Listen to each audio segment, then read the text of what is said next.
Goeiedag, Aboetie. Sê hallo vir die kinders. Doe my lang bana. Vandag leer ons oor vervoer. Is julle reg?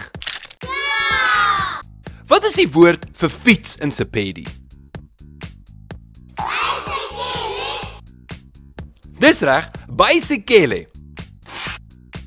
En wat is die woord vir trein in Sepedi?